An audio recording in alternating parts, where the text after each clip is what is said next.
There we go. All right. So let me tell you a little bit about our speaker this evening.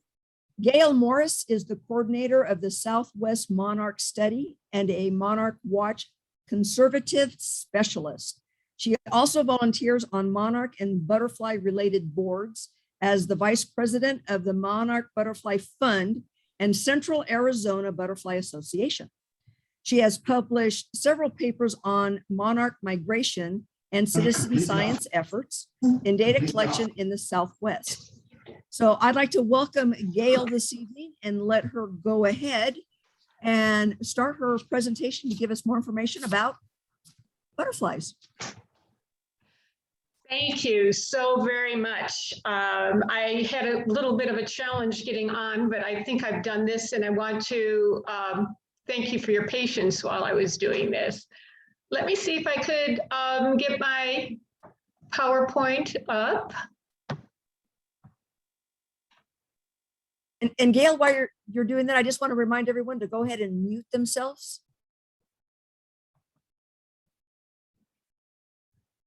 Okay, for some reason, I am not able to open this. Oh gosh.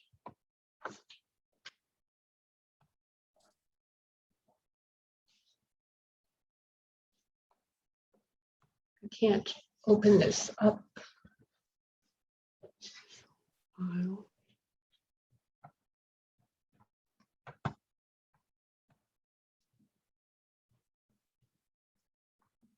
Do you have PowerPoint open down here?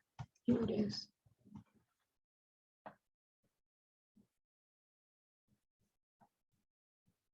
I apologize. Let me see.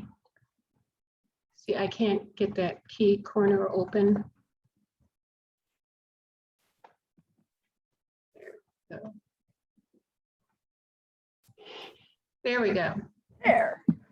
We're finally getting there, I think.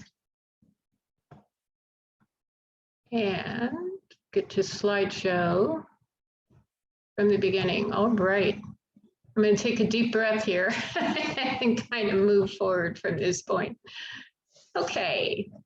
So I would like to share with you some of the information we have from our studies at the Southwest Monarch Study. We've had over 650 people participate since we started in 2004. And we published one paper in 2015, and we are currently working on another one to consolidate the data. Some of that information I am going to be sharing with you today will not be exactly the same as what it'll be in the paper that should hopefully be coming out in the next few months. But it'll be very close to what it is. We are assimilating the last year and a half of data on top of what I'll be sharing with you. But I hope you find it as fascinating as we do. So the Southwest Monarch Study is one of actually 3 tagging organizations in the West, and you can see the blue states here. Recently, we were just moved out of California because California is requiring a permit to tag, and I'll share more information about that. So right now we have monarchs in the Pacific Northwest, and then we cover the Southwest states. And right now California does not have a tagging organization, but we did tag there up until January of this year. So our mission was to identify and describe the migration and breeding patterns of the monarch butterflies in the Western United States, to monitor and encourage monarch butterfly conservation, and to provide a meaningful research project for citizen scientists of all ages. And you'll see how we tap into their data to find some interesting things. So if you're not familiar of how to identify a monarch, on this upper left, you can see a monarch butterfly with the tag. They're often confused with the queens, which are quite abundant. I have quite a few in my yard right now.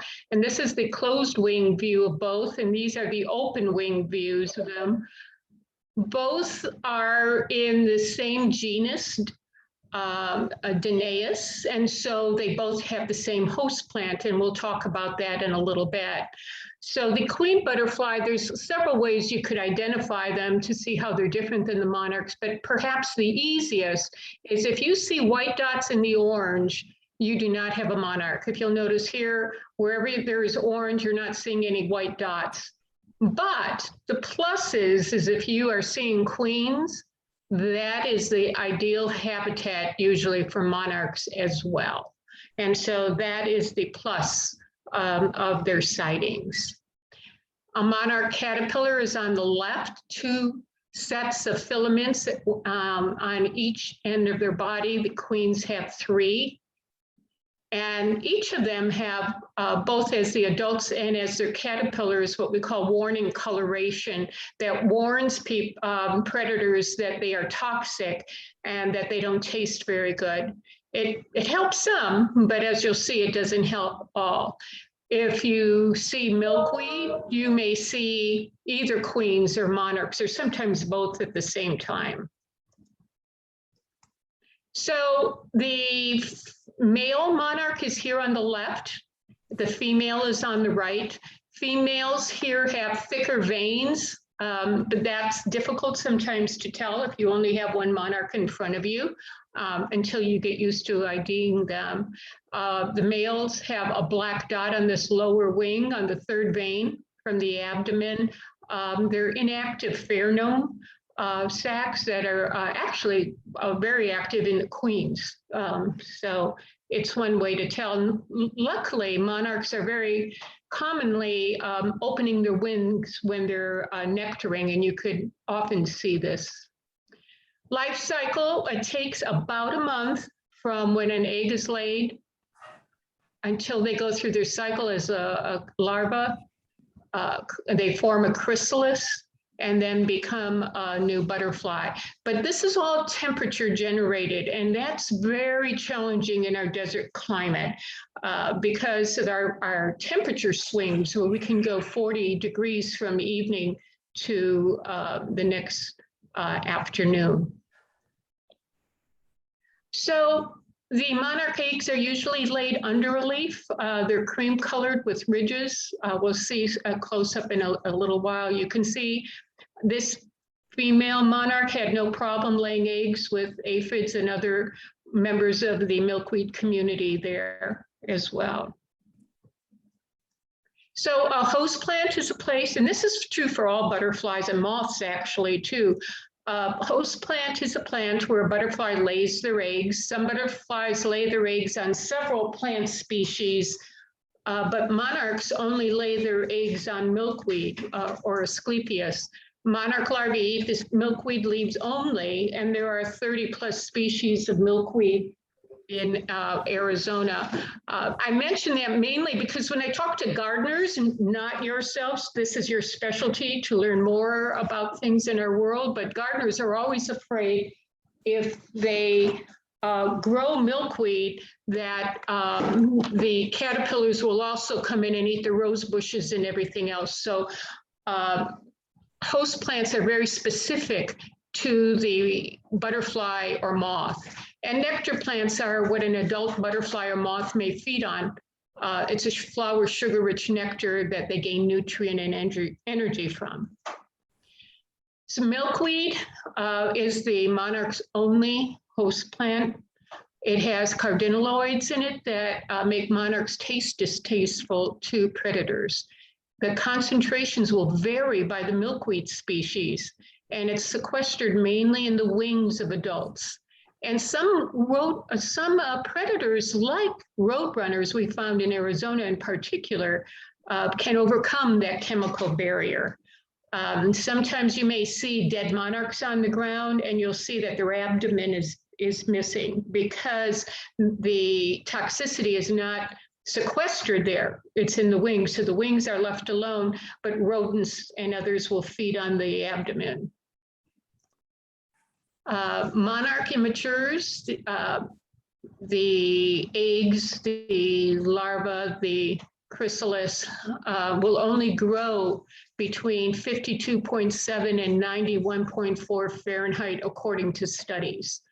Monarch immatures can survive up to 108. So you can see the problem we have in the desert if monarchs stay here too long. The adults could survive, although they're less fertile, but the immatures have a difficult time surviving. Adult monarchs can fly on sunny days above 50, and above 90, they like to stay in the trees or in shady areas. That's usually where we find them, in the shades. Adult monarchs can survive to the middle 20s at night. So monarchs that we see during the winter, we always hear from people when we're having freeze warnings, like how long can they make it? A lot of it depends if they're wet or dry. And of course, there's microclimates where they are that could vary from a temperature we see on the thermometer at the airport. Female monarchs can lay 300 to 400 eggs in their lifetime, but predation is high, that only 1 of 20 eggs, or 5%, survive. And here's a picture, a close-up of one of the eggs where you can see those ridges and that off-white color. This was actually taken on a tagging trip where one late female was laying eggs on the milkweed as we were going through the field. And this is something important to keep in mind when we talk about the migration, or what could be happening other times of years when monarchs are here. Breeding monarchs live 2 to 6 weeks approximately, but migrating monarchs can live up to 9 to 9.5 months. They're not breeding, so they could put all their energy into migrating. And you can tell when migrating monarchs are in the field. I was just down in Southeast Arizona in Canelo, and both yesterday and the morning before, I would see male and females on the same thistle plant. I think the most I saw yesterday was 7 on one plant, but sometimes 2 or 3 of them would share one flower, a thistle that was in bloom, the Graham thistles. And they were nectaring with their proboscis all side by side. You won't see that when they're breeding. When they're breeding, they become interested in mating, and so the males will tend to chase the females. This is Monarch Watch's migration map.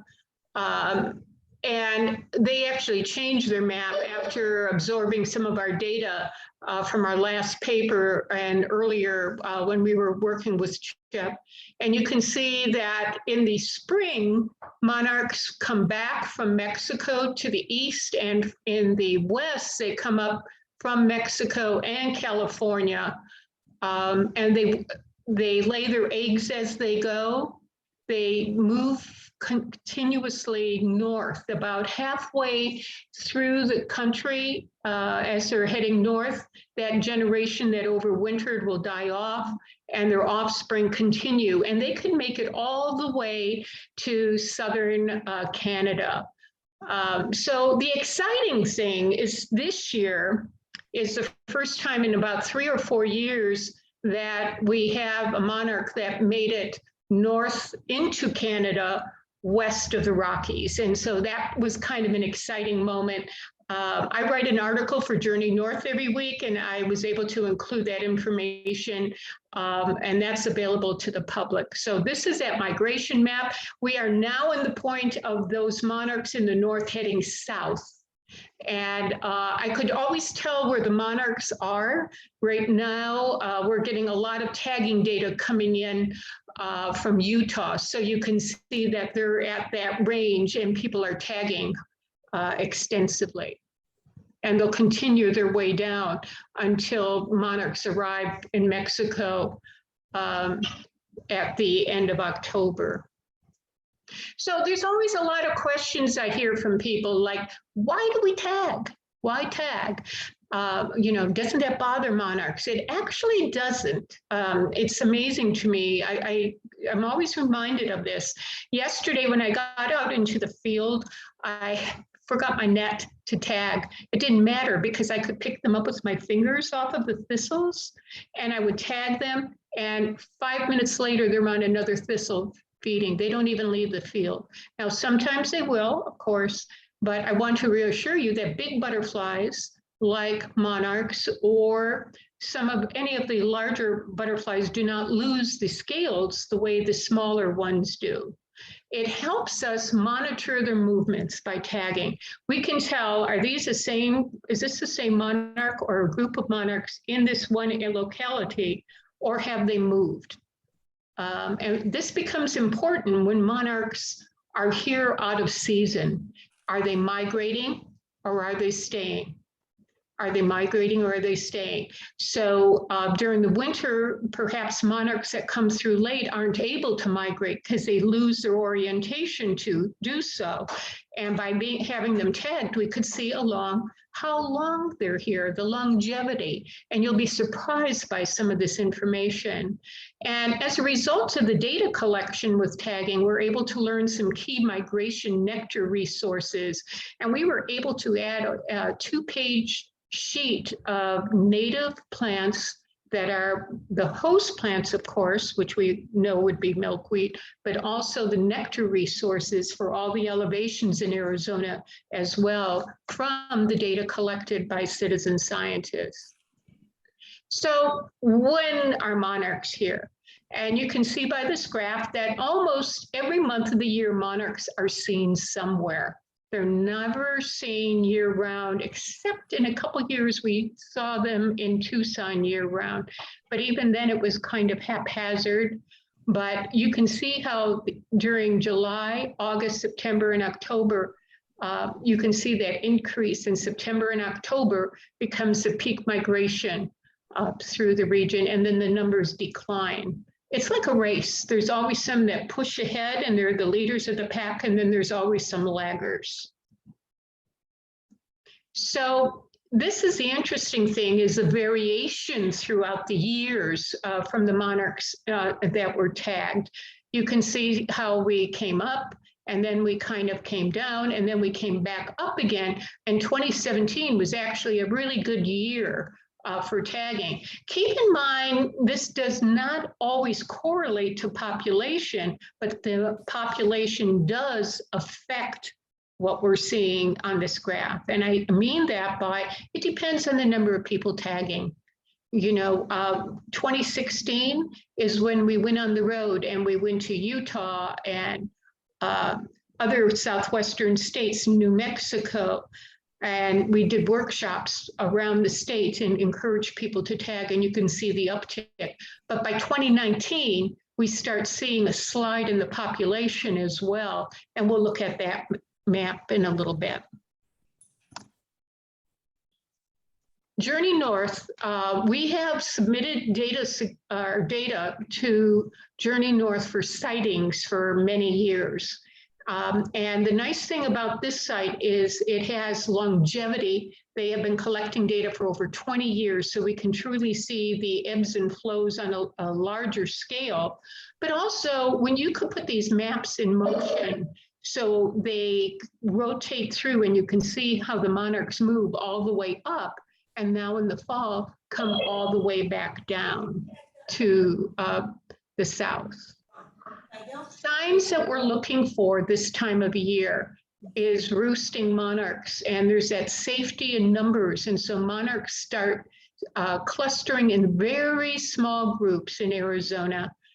You can see on the left, this was in Lake Havasu a couple years ago. There's 7 monarchs. There were about 8 or 9 little small groupings of 7 or 8 or 9 monarchs together in a tree, and the Aleppo pines. Then on the right, this was on South Mountain, very avid monarch lover there. Always had monarchs every fall, and these appeared in her trees. And if you look real close here, there's one queen here with all the monarchs, which was kind of interesting to see. So I think the thing that is important to remember is longevity, the records. When we're out in nature with anything, if we see something unique, it's important to track it, as you know, but it's important to look at things year after year after year after year. Had we stopped in 2016, this is what we would have said, that monarchs from Arizona, the Phoenix area, from Camp Verde, all go to Mexico. If they're from Canelo, they may go to California or Mexico. And all of these from Nevada go here in Utah. No, they don't really migrate. But we continue tagging. And as a result of that, you can see how the map exploded over the next couple of years. Now, I'm going to take this into a map that looks similar to the last one, just so you could see the numbers and how they kind of move out. So you can see that in Arizona right now, Arizona to Mexico, 24, Arizona to California, 26. So we have 50 recoveries so far from Arizona. They're almost 50-50. Monarchs that were sighted in California after being tagged in Arizona are almost always live sightings, except there was two deceased monarchs. Monarchs seen in Mexico have pretty much been all monarchs that were deceased, that the tags were collected, except for this one in Keno Bay that was a live sighting. But look at the shift that happened from the Phoenix area. Earlier, monarchs were only going down to Mexico, and now monarchs were seen from Phoenix and California as well. And Prescott appeared on the map, going to in the open desert in California, as well as the same overwintering sites. And Utah really was fascinating, going to California with a couple sightings, this one tilting towards their southeast before it was seen. And this one here that was tagged in northern Utah was seen right on the Verde River in Rio Verde, just north of the Phoenix area. So this one's looking like potential that possibly these monarchs from Utah could go to Mexico. I can't get in right now. I told you I'm on a meeting. Okay, and I have to listen. Okay, let's see if we can get you to the next page here. So these are the number, we call them recoveries when a monarch's been tagged and seen in another location. You can see how we don't always get these recoveries. California, we get them in the same year they happen when they do the Thanksgiving counts, usually right after we start getting the tag numbers that are seen. From Mexico could be years later. A monarch that was tagged in Wilcox was seen in Mexico 4 years ago this last year. So, and look at the variation here in 2016 with 19 recoveries, and other years like the last year or two where there's just one. So here's the interesting thing. Monarchs from Arizona can go to the coast of California. Monarchs tagged up in the state of Washington or Oregon end up at these same overwintering sites, Pacific Grove, Pismo Beach, and Goleta.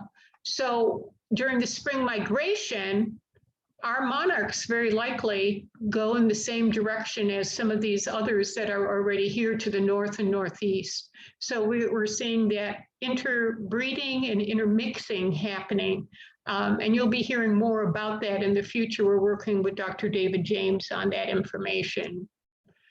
Dr. Chip Taylor of Monarch Watch recently wrote a paper about migration and this angle of the sun at noon. He found that migration begins when the noon sun angle is 56 to 57 degrees and ends when it's 46 to 47 degrees. And the peak migration is between 52 and 53 degrees. The interesting thing is, if monarchs come through earlier or later, they're rarely, if ever, seen at the overwintering sites. So we took his latitudes and superimposed them on the Southwest states to see what that time frame would be. And you can see how the migration would start sweeping through northern Arizona at the, towards the second half of September and work its way down through the state. And interestingly enough, our data was pretty close to showing that in our first paper. And in the paper that we published in 2015, Status of Danaus plexippus in Arizona, we had most of the recoveries fell right within this framework. And these all went to Mexico. The blue dots all migrated to California. And so at that time, we were wondering if they come through early, do they go to California? And if they come through during the main migration, are they going to Mexico? But everyone kept on tagging. And so now we have more information to look at. Again, the blue is still California. The red means those monarchs flew to Mexico. And this is all the Southwest, not only Arizona. We'll pull those apart in the next slide and to see if that pattern holds. And you can see the majority of them are in this area or the month before. This is 30 days before the 65 to 55. And so this raised a really interesting situation. And we went back to Chip Taylor and said, why is it we're seeing this longer migration period than you are, but it's outside of that, it's mirroring what you're finding, except Monarch Watch sends people tags, so they receive them, so they can't tag them early. And they just started shifting to encourage them to tag early. So we'll see if this pattern develops for them. But look at how few have come through after. Just very few, and most of the ones that came through were just within a degree or two of the sun angle and very close. When we run this through statistics, it's a statistical finding. So you'll hear more about that in our paper as we add a few more into this. Now, this is by state. By blue is Arizona this time. And you can see this pattern through Arizona that they're within 45 to 55 or the 30 days prior to that. And we'll share a study about that next. The red is Nevada. Almost all of Nevada's recoveries are during the time of peak migration. Utah is the pink with the circle. They've only had 3 recoveries at this point here, but they're close to that area. And there were a couple that were actually tagged in California, as we mentioned earlier, and you can see those recoveries are falling in that range as well. So it seems to hold for everyone, not just one state. So this is the interesting thing. Baum and Mueller in 2015 wrote a paper that said, in the Southern Great Plains, there's a movement of reproductive monarchs into the area about 30 days prior. And we actually see that in the Phoenix area. Any day we should be hearing of monarchs entering the area. We thought we had one in Agua Fria, but it turned out the picture when we looked at it was a viceroy. So good, close, but not quite. But this is the time of year when they're gone and we see them come back in. But what our study on the sun angles, when we go back and we look at that tagging date and what was the angle of the sun on the date it was tagged, is indicating that some of these are likely migrators. And that's exactly why I was down tagging this weekend in Southern Arizona from this particular field where I was at. I know we can tag as early as September 1st and start getting recoveries. The percentages are not great, and I'll share those with you in a little bit, but it starts then. And this is at the time how we broke it down when we worked on this in 2019. We're going to probably be changing the names of the categories. But you can see that from 2014 to 2019, there were 6,328 monarchs tagged. And there were 40 recoveries, but they weren't evenly spaced. You can see, if you look by the sun angle, if they're during that main sun angle time and right near it, that's where most of them were. And if you tag during that time, your ratios are out of 1 out of 90, those tagged are recovered in Mexico or California, versus if you tag up here, it's 1 out of 839.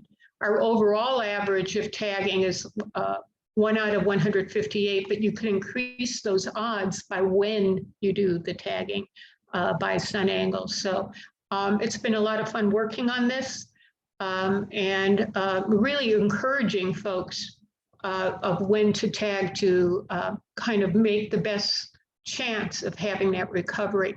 And the interesting thing is, where do the others go? And we can give you a thought of where that could be when they come through late like this. Where do they go?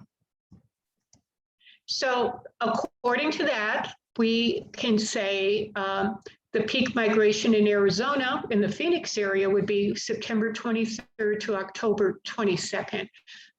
Keep in mind, these are loose numbers, and I say that, think of the remnants of the hurricane that came through the last week or so and how strong the winds were coming up from the south.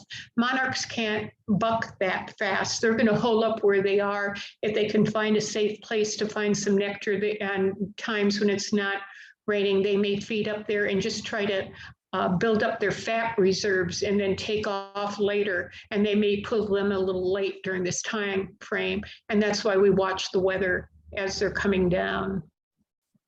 So at the time, we have another couple recoveries then, but at the time of 71, 25 went to Mexico, California went to 40, and 6 were what we called other. Keep in mind, this is the entire Southwest, not only Arizona. That was why I pulled out the Arizona numbers a little earlier. The others went to Urbe National Wildlife Refuge, the one in Rio Verde, Joshua Tree National Park, and Palm Desert. And there was another couple that actually were found at zoos in the Palm Springs area.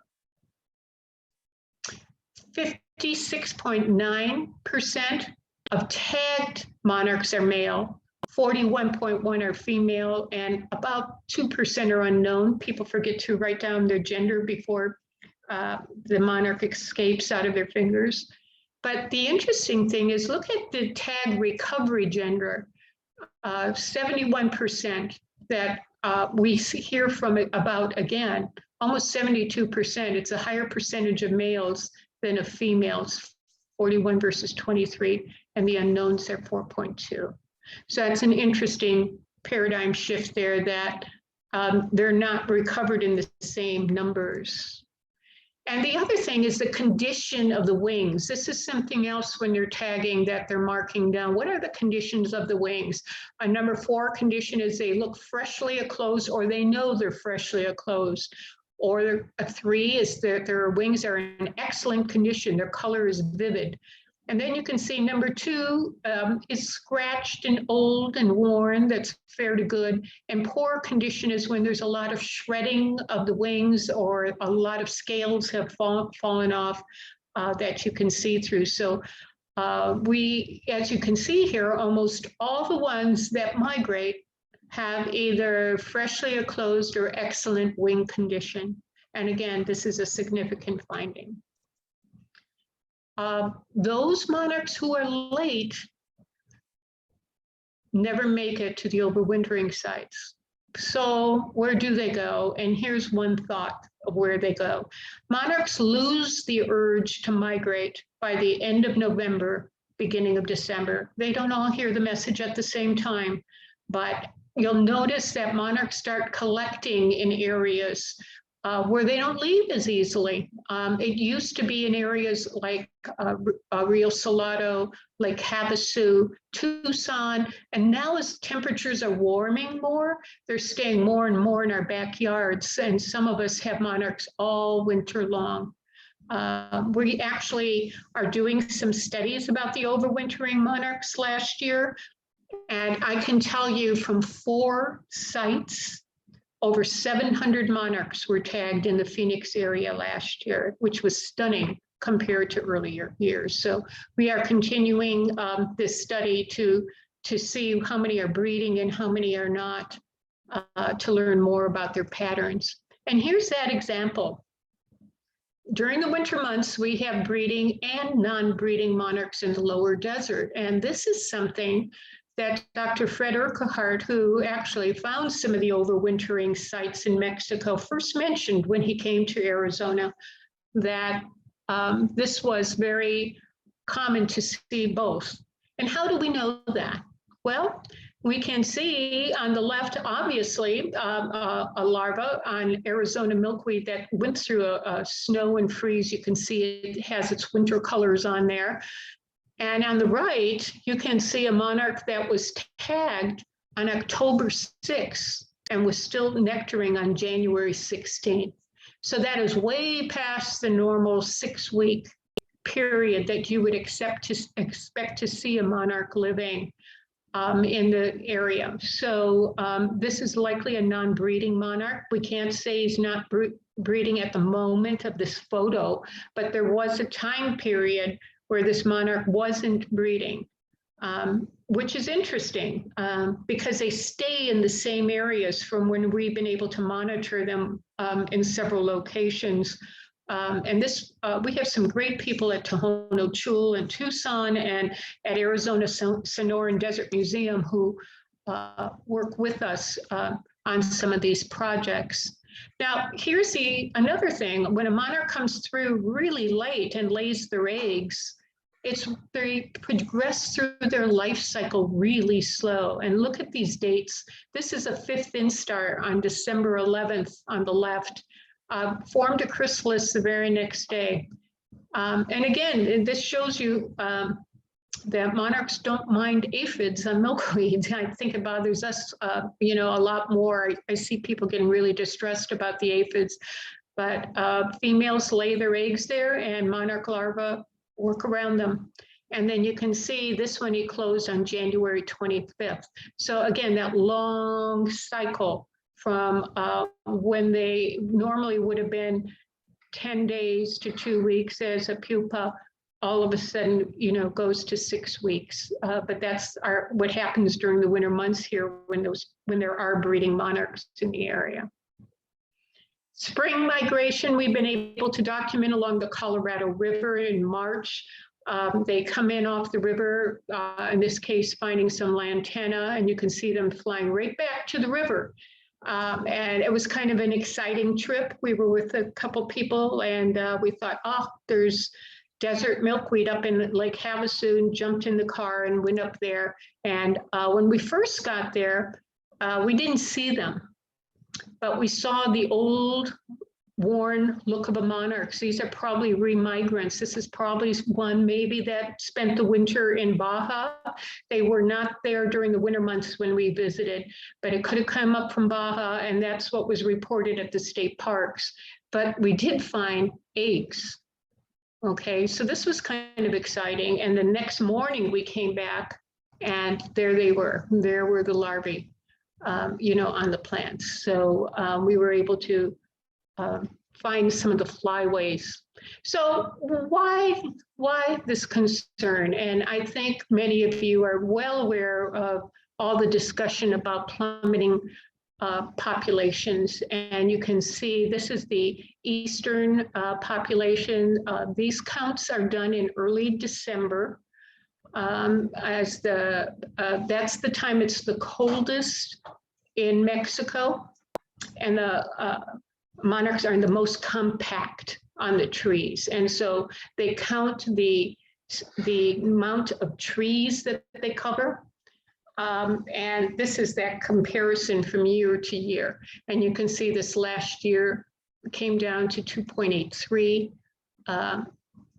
Chip Taylor is projecting that this winter will probably have higher numbers on range of the 6 or maybe even higher, just based on the high numbers of monarchs in the east right now. But remember the plunging numbers we all hear about in the West, and the concern has been the overwintering numbers. And you can see these numbers here, and I listed on the bottom for you, so you can see those last couple years, how those numbers just really plummeted. And while you don't see 2020 here on the map, it's just under 2,000, which is historically low. The numbers on the blue were the number of sites they went to to find these numbers here. Okay, so you can see why there's a concern here. So I think most of you have heard already about the SSA, the Special Status Assessment. That decision came out on December 15th of 2020. And the considerations they looked at to make this decision included many of these listed here. I was part of a group, there were 8 of us that were invited to meet together to give feedback on all of these and for us to project into the future what we thought would happen given the status that we're seeing now if nothing changed. And so we looked at what was the status of the overwintering sites. What is the projected status of the milkweed supply across the West? The nectar supplies, the climate effects, other effects like predators or insecticides or chemicals. You know, during the spring migration, when monarchs leave the coastal sites in California, they go right through the farmlands, which we know are heavily used with insecticides. What are the chances of total extinction? So these were all things that were looked at. It wasn't any one thing. And I'm not sure everyone realized, a lot of people were frustrated with the decision. There were 3 options: that listing isn't warranted, that listing the monarch is warranted and propose it as an endangered or threatened species, and then that triggers a whole situation of a process that you go through. And then the other was saying it's warranted, but other species have a higher priority.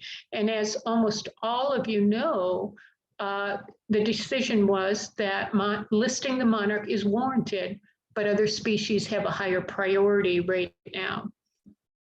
So there are 161 species ahead of monarchs.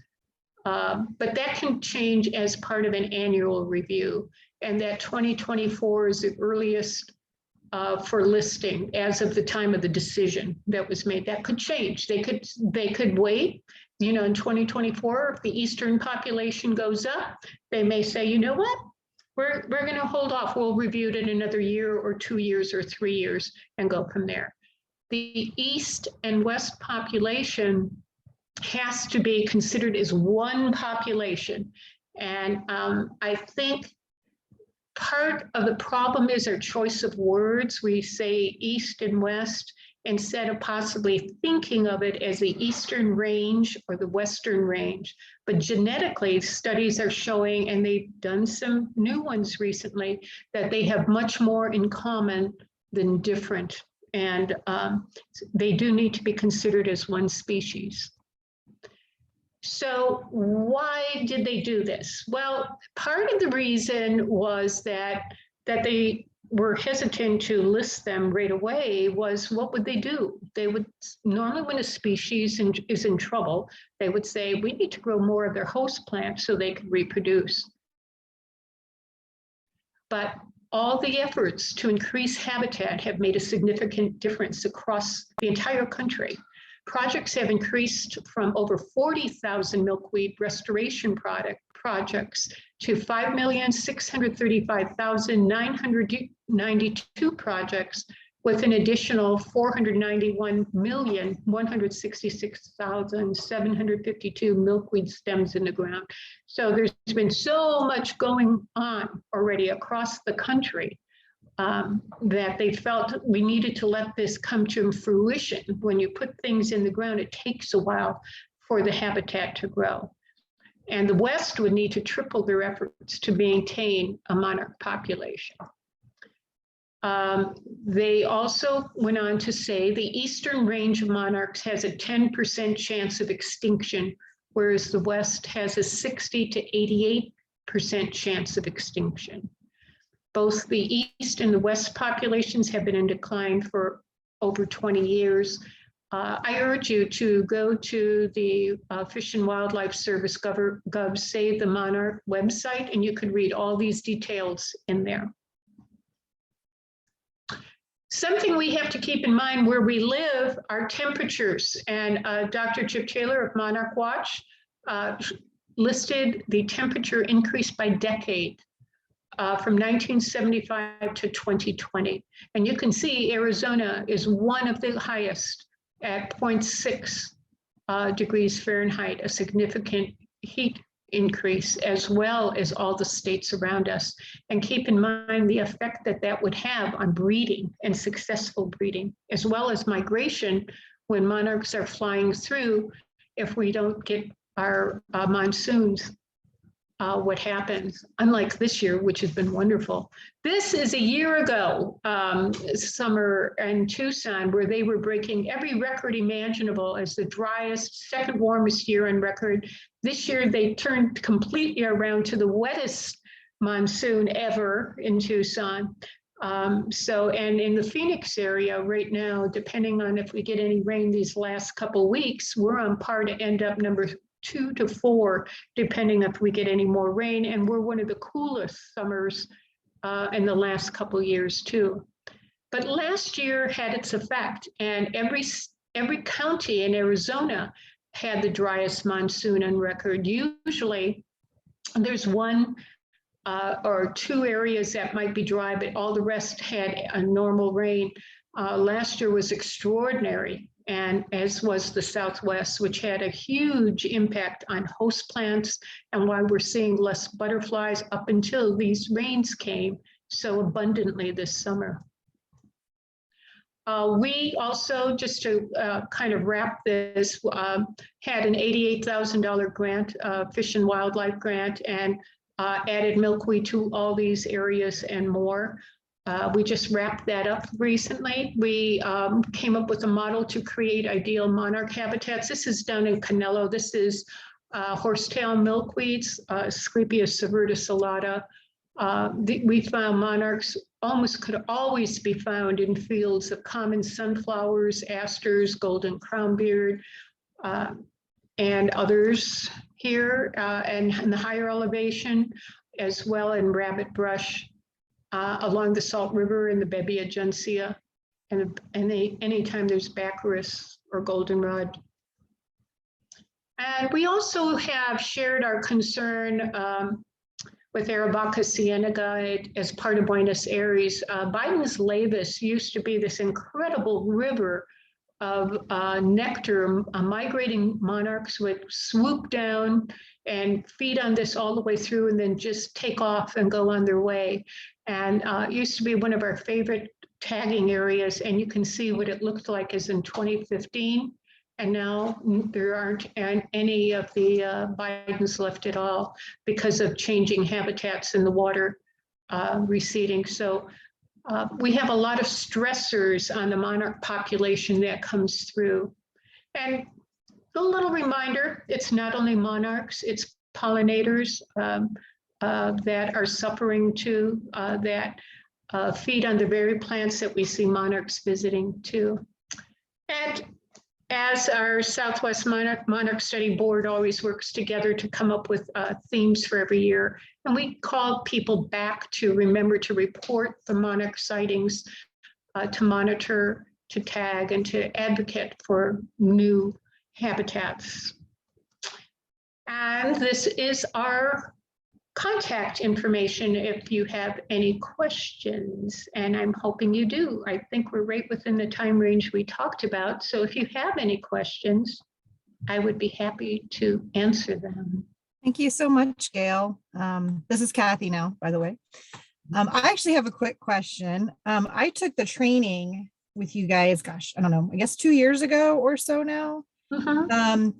And so I sent a couple requests for the monarch tags and never got them in the mail, and nobody has ever replied. I probably sent like 3 emails. So how can I get the tags? Because like we had one in our yard I'm in Coolidge, and we had one in our yard in April. So yeah, so how's the best way to go about getting those? Yeah, if you are using, my question is, are you using our current one or are you using the old info? Because I don't know. Yeah, if you use that tag at SW, do the info at swmonarchs.org and I could move it over to that. email. Yeah, we have a dedicated email, and I'll reply to you from the email that's dedicated for tags, and that goes straight to there, and those tags go right out. Okay, so info at Southwest Monarch. Yeah, SW Monarchs. Okay. Make sure it's plural.org. I'll write it in the chat box for you. All right. Thank you. Yeah, I don't know. It was whatever email was on the website. Well, So, I apologize. I wish I could know what happened there, but we'll help you with that. It looks like somebody has a question. What is the Queen Monarch? I haven't heard about that before. Are you talking? I'm sorry, what are? Well, she asked about the Queen Monarch, but. Oh, I think I understand, and correct me if I'm wrong on this. I'm sorry, let me just finish this address. Okay. Flipping it into. Yeah, if anybody has questions, you can put it in the chat. I think what's happening is that some people think that the queens are the female and the monarchs are the males. And I really understand that it makes sense, doesn't it? I mean, for a long time, monarchs sounds like males and queens sound like females. But there's males and females in both species. Okay, so we're only tagging and looking at right now and talking about the monarch butterfly that does not have the white dots in the orange. Does that help?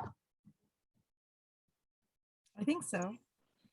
Yeah, it feel does. free, I was gonna say, feel free to unmute if you'd like to ask a question, or you can type it in the chat.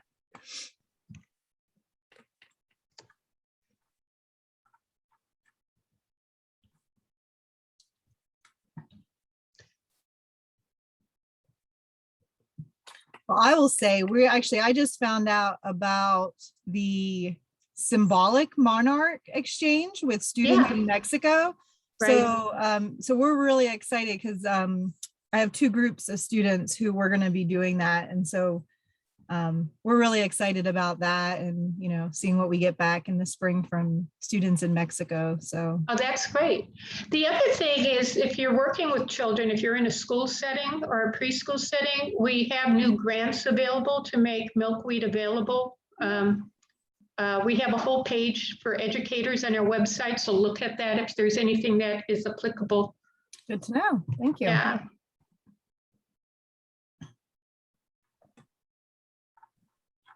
Anybody have any questions? I have a quick question. Hi, Gail, it's Mary Mahoney. And I just wanted to ask you if you could just restate, we're here in North Scottsdale, and I've planted 2 monarch way stations.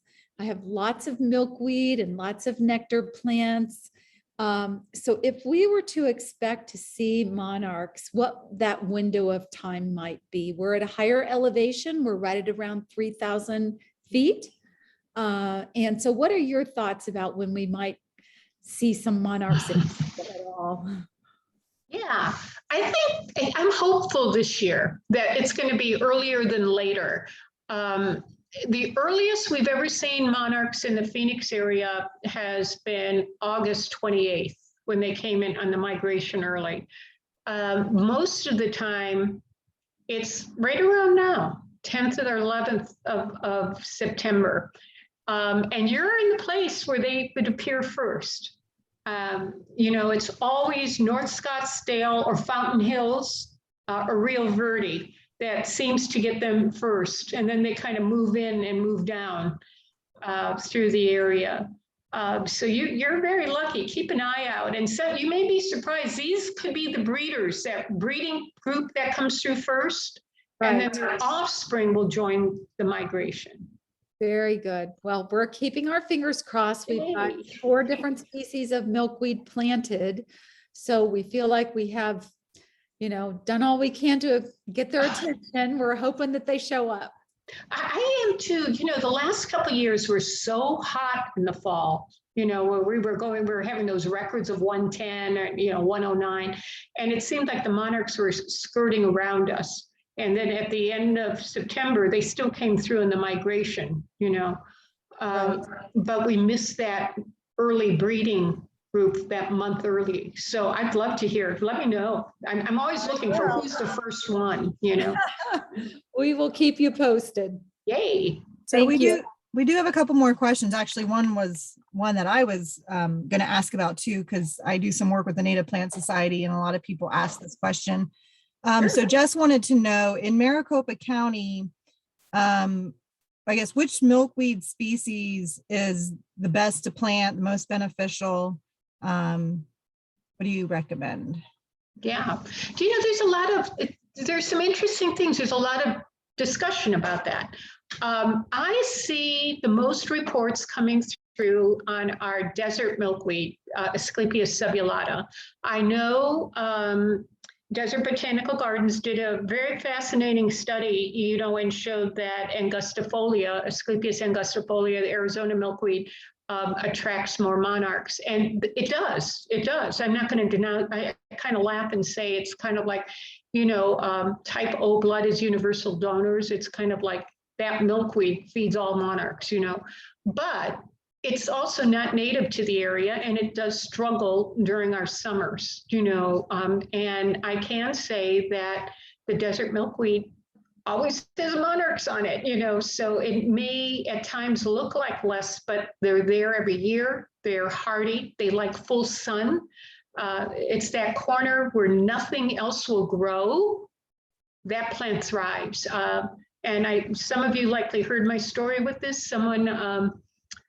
I planted some out front and I came home on a day it was 110, and someone had pulled out the subulata plant and thrown it in the middle of the street on hot black asphalt. I have no idea how long it was there. And once I got my breathing under control, you know, from seeing my plant in the middle of the road, I picked it up and put it in a pot in the shade. And within a couple months, I was able to put it back in the ground in the same spot, and it was thriving. Most plants can't do that in our summer heat when it's 110 and hot asphalt. So it's a very hardy plant once it gets going. And Amy asks, do the monarch caterpillars feed on different plants than their adult winged forms?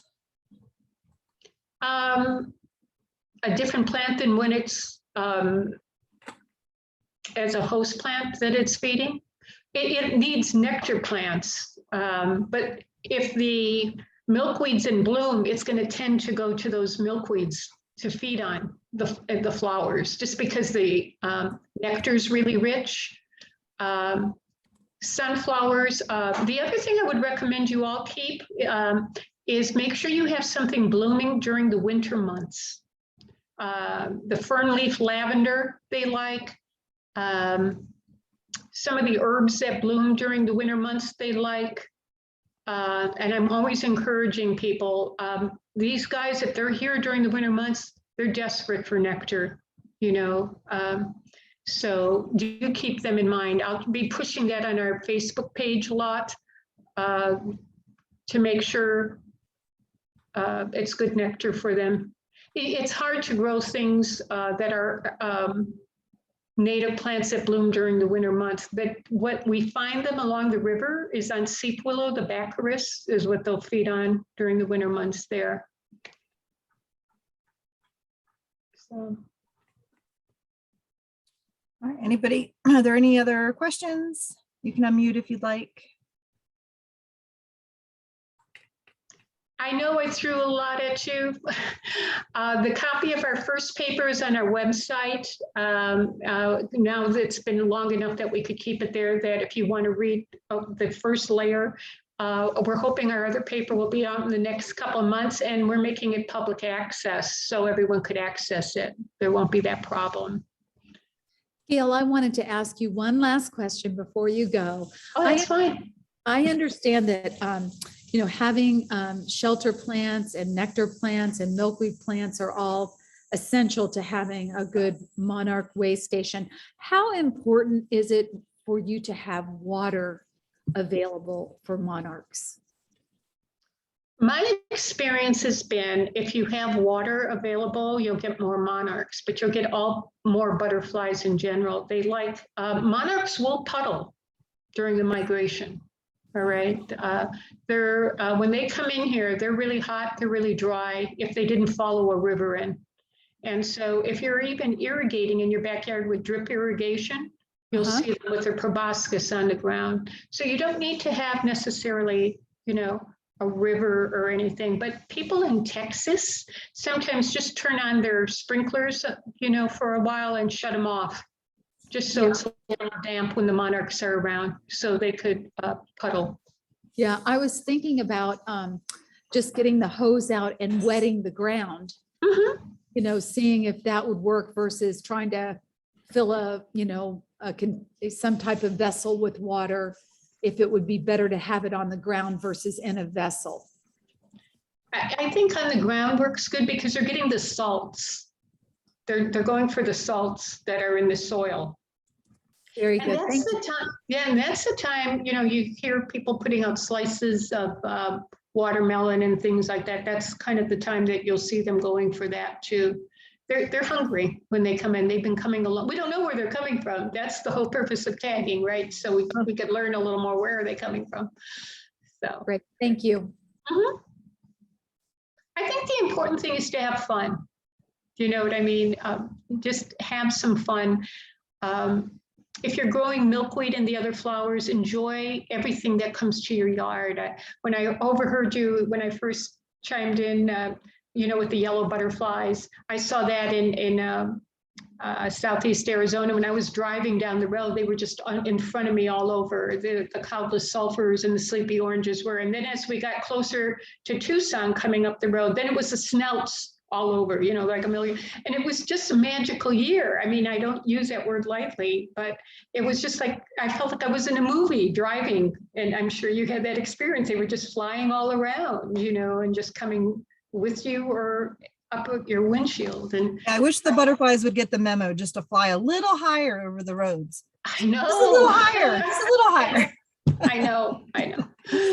My And butterfly specimen collection has increased though, because we pull them out of the grill, so then I can show them to kids. So yeah, they're at least being used for educating. At least that's what I've been using them for. But and it's a great way, if you don't know what species it is, since they're already deceased, to really take your time looking at it and looking at the books and IDing it. You have the time instead of them fluttering away or wings moving at the same time. Yeah, I was in Marana today, which is down near Tucson, if nobody knows where Marana is. And I was surprised. We saw a lot of American snouts, like at least, there probably had to literally be hundreds of them, but at least 50 that I could count.